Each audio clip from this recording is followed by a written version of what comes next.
Jimmy have to say about this? This is not the reputation you want around the league. They need to stop meddling with player evaluation. So this is what he said. Now, this is from a former player. Hold on, fellas. Y'all not looking deep enough. Look up Ray Former, 2014 Brown season. That will give you all the information you need. It's the owner. Ray was the scapegoat, and look at the coaching staff in 2014. Then look at all of the draft picks after that season. Then it goes on to say, Petition got the love of the game stolen from him by that clown. That ish I heard he said to him, bro, you don't say to the head coach. A former Browns linebacker just exposed Jimmy Haslam in a social media post that's sending shockwaves through Cleveland, revealing that the Browns owner has a history of meddling in player evaluation and secretly ordering coaches who to play. And now fans are connecting the dots to realize Haslam was likely behind the entire smear campaign against Shedeur Sanders. Carlos Dansby dropped receipts pointing to the 2014 season when Haslam got punished by the league for texting coaches during games and forcing them to play Johnny Manziel. And now people are realizing that Kay Cabot, who's been the loudest voice spreading lies about Shedeur all season, is close friends with Jimmy Haslam and his wife. Even Coach Prime's body language tells the whole story. Watch how he shrugged off Jimmy Haslam at the game this past weekend, barely speaking to him and rushing away as fast as possible. Completely different from how Coach Prime praised Haslam back in April before the draft when he called him charming and a good guy. The evidence is piling up, and fans are demanding answers. Was this entire season a tank job orchestrated by ownership? And was Shedeur Sanders the sacrificial lamb in Jimmy Haslam's twisted plan? Look, we need to talk about something serious right now, because what I'm about to show you isn't just some random conspiracy theory. This is a former NFL player with insider knowledge dropping bombs about Jimmy Haslam and the Cleveland Browns organization. And when you connect all the dots, when you look at the timeline of everything that's happened this season with Shedeur Sanders, you start to realize that this goes way deeper than just Kevin Stefanski having an agenda. This might go all the way to the top, to ownership, to Jimmy Haslam himself. Now, I know what some of y'all are thinking. Come on, man. The owner wouldn't deliberately sabotage his own quarterback. That doesn't make sense. But here's the thing. When you look at Jimmy Haslam's history, when you see the pattern of behavior, when you hear what former players are saying about him, it starts to make a lot of sense. Let me break this down for you piece by piece, because this story has layers, and each layer gets more disturbing than the last. First, let's start at the beginning of the season. Remember when everyone was asking what would constitute a successful season for the Browns? Watch Jimmy Haslam's reaction when a reporter asks him point blank, in terms of wins, what would be a successful season for you? And Haslam's response? He laughs. He literally says, "You really think we're going to answer that?" with this smile on his face. Then he says most people would want all the wins, but when pressed, he only commits to doing better than 3 wins. Now look at his face in that clip. Look at that smile. That's not the face of an owner who's desperately trying to win games. That's the face of someone who knows exactly what the plan is. And the content creator who analyzed this clip said it perfectly. Look, they know they finna tank, bro. Because here's what was happening behind the scenes that we didn't fully understand at the time. The Browns were looking ahead to the 2026 draft. They were eyeing quarterbacks like Arch Manning. The plan was never to actually compete this season. The plan was to tank, get a high draft pick, and take their franchise quarterback in 2026. But then something happened that threw a wrench in their plans. Those quarterbacks they were tanking for, Arch Manning and the other prospects in the 2026 class, they didn't pan out the way the Browns thought they would. Arch Manning stayed in college. The QB class looked weak, and suddenly the Browns realized they had wasted an entire season tanking for nothing. And you know who got caught in the middle of all this? Shedeur Sanders. He is. What's going on? Honored to see you, sir. How we doing?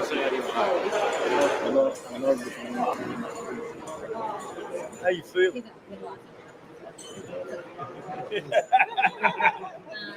We're glad to have you. Are we taking care of you? You need anything?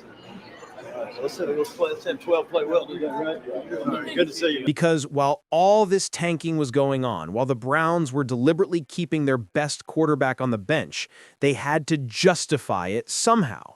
They had to make it seem like Shedeur wasn't ready, like he wasn't good enough, like there were legitimate football reasons for keeping him at fourth string. And that's where the smear campaign comes in. Now, we already talked in a previous video about how Browns insiders admitted there were agendas against Shedeur. But here's where it gets even more sinister. Because the person who was leading that smear campaign, the reporter who spent the entire offseason and training camp telling everyone that Shedeur isn't that good, that was Kay Cabot. And here's the bombshell that fans just uncovered. Kay Cabot is close friends with Jimmy Haslam and his wife, Dee Haslam. Let that sink in for a second. The reporter who was doing the most damage to Shedeur's reputation, who was spreading lies and propaganda about how great Kevin Stefanski is as a coach, who was running cover for the organization's decision to bury Shedeur on the depth chart, she's personal friends with the team owner. You think that's a coincidence? You think she just happened to be the loudest voice trashing Shedeur, and it just happened that she's close with ownership? Nah. This was coordinated. This was deliberate. This was part of the plan. Because if you're going to tank a season, if you're going to keep your best quarterback on the bench so you can lose games and get a better draft pick, you need cover. You need the media telling your fan base that the quarterback isn't ready. You need reporters explaining why it makes sense to start Joe Flacco and Dylan Gabriel instead of the guy who had the highest QB rating in training camp. And that's exactly what Kay Cabot provided. She was the propaganda arm of Jimmy Haslam's tank plan. Now, some of y'all might still be skeptical. You might be thinking, okay, that's suspicious, but do we have any proof that Jimmy Haslam meddles in football decisions? Well, let me introduce you to Carlos Dansby. Carlos Dansby is a former Browns linebacker who played in the NFL for 14 seasons. He knows how these organizations work. He's been in the buildings. He's seen how owners operate. And yesterday, he dropped an explosive social media post that's got everyone talking. Someone tweeted about Jimmy Haslam needing to stop meddling with player evaluation, and Carlos Dansby responded with this. Hold on, fellas. Y'all not looking deep enough. Look up Ray Farmer 2014 Browns season. That will give you all the information you need. It's the owner. Ray was the scapegoat. Now, for those of you who don't know the story, let me fill you in, because this is crucial to understanding who Jimmy Haslam is as an owner. Back in 2014, the Browns had a general manager named Ray Farmer. And during that season, the NFL discovered that someone was sending text messages to the coaching staff during games, telling them which players to put in and which plays to run. This is illegal under NFL rules. You can't have people in the front office communicating with coaches during games. Ray Farmer got suspended by the league. He took all the blame. He was the scapegoat. But Carlos Dansby is now saying what a lot of people suspected at the time. It wasn't Ray Farmer. It was Jimmy Haslam. The owner was texting coaches during games, ordering them to play Johnny Manziel, interfering with football operations in real time. And when the league found out, Ray Farmer took the fall to protect Haslam. Dansby even dropped another hint, saying he heard that Haslam said something to a head coach that you don't say to the head coach, meaning Haslam was ordering coaches around, treating them like employees who had to follow his instructions rather than letting them do their jobs. Now, connect those dots to what's happening with Shedeur Sanders. We know from Browns insiders that there were agendas against Shedeur. We know that Kevin Stefanski didn't want any part of him. We know that Kay Cabot, who's friends with Haslam, led the media smear campaign against Shedeur. And now we find out that Jimmy Haslam has a documented history of interfering in player decisions. Browns are already being linked to Arch Manning. So is this your comment about the buzz, the potential buzz as the season goes along? Well, Tony, you know you're in the business and you get paid by how many hits you get, okay? And I think if you know the Manning family, I would bet that, and I don't know Arch at all, okay? I bet he stays in college 2 years, so I don't even think that's worth discussing. So Jimmy. That is not the body language of someone who still thinks Jimmy Haslam is a good guy. That's the body language of someone who knows what Haslam did to his son, someone who knows about the agenda, someone who's done with the games and the lies and the manipulation. The content creator who broke this down said it perfectly.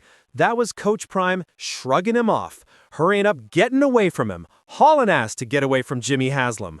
From charming and I like him in April to literally running away from him in December. What changed? Shedeur's treatment changed. Coach Prime saw his son get buried on the depth chart despite being the best QB in camp. He saw the smear campaign in the media. He saw Kevin Stefanski refuse to even say Shedeur's name for 2 months. He saw his son told he was going to be redshirted as a 5th-round pick. And now Coach Prime knows exactly who was behind it all: Jimmy Haslam. Now, here's what makes this even more calculated. Remember how Jimmy Haslam responded when asked about getting the rookies' game experience before the 2026 draft? He said, absolutely, absolutely. Kevin is aware of that. He knows how important quarterback is. But if Haslam really believed the rookies needed game experience, why did Shedeur, who was performing better than Dillon Gabriel in camp, stay on the bench for so long? Why did Dillon Gabriel get the start? Because it wasn't about getting rookies experience. It was about controlling which rookie got experience. They wanted Dillon Gabriel to fail so they could justify the tank season. They wanted to be able to say, see, we tried with the rookies. They weren't ready. We need to draft someone in 2026. But they didn't count on one thing: Shedeur Sanders being so good that eventually the pressure became too much and they had to play him. And when they finally did, he threw for 364 yards and 4 touchdowns. He led 2 comeback drives from double-digit deficits. He made history. And suddenly, the entire plan fell apart, because now Jimmy Haslam and the Browns organization look foolish. They tanked a season for nothing. They buried their best quarterback for months. They let their close friend in the media trash him publicly, all for a draft pick they're not even going to get. And the evidence of the conspiracy is everywhere. Kay Cabot's connection to the Haslams, Carlos Dansby exposing Haslam's history of meddling, the QB tracker data showing Shedeur was always the best, the Browns insiders admitting there were agendas, Coach Prime's complete 180 on how he treats Haslam, the suspicious tanking comments before the season.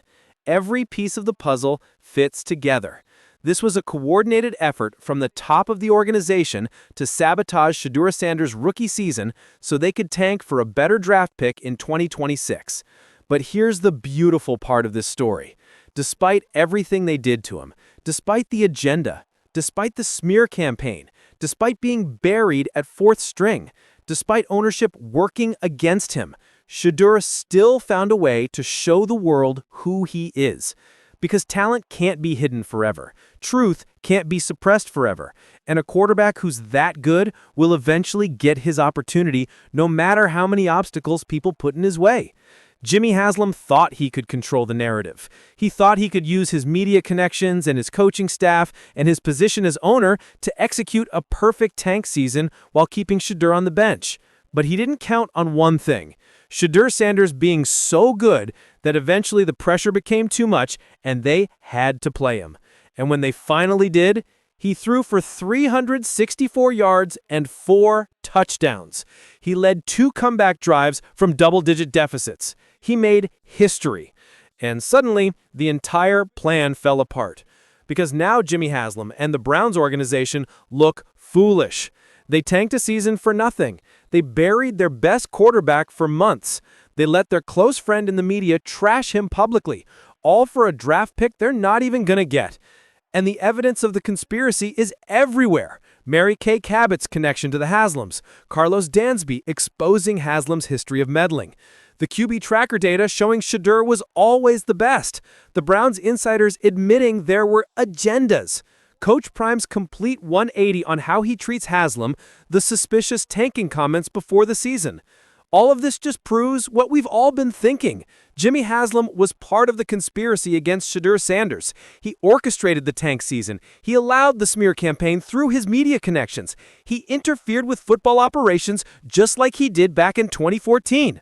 But unlike in 2014, this time he doesn't have a scapegoat. This time, the truth is coming out. Former players are speaking up. Insiders are admitting the agendas. The evidence is piling up, and fans are connecting all the dots. Shedeur Sanders deserves better than this organization. He deserves an owner who believes in him, coaches who support him, and an environment where he can thrive without fighting against secret agendas and tank plans. So here's my question for all of you. Should the NFL investigate Jimmy Haslam for interfering with football operations and deliberately sabotaging his own team's quarterback? Does Shedeur Sanders need to demand a trade out of Cleveland to protect his career? And will Coach Prime ever forgive the Browns organization for what they did to his son? Or is that relationship permanently damaged? Drop your thoughts in the comments because this conspiracy goes deeper than anyone realized. A former Browns player just exposed Jimmy Haslam's history of meddling, and now we know the truth about what Shedeur was fighting against all season. If you think Shedeur deserves to be in an organization that actually wants him to succeed, smash that subscribe button because we're going to keep exposing every lie that was told about this young man. The evidence is undeniable. Jimmy Haslam orchestrated this whole thing, and it's time for the truth to come out. Let's go.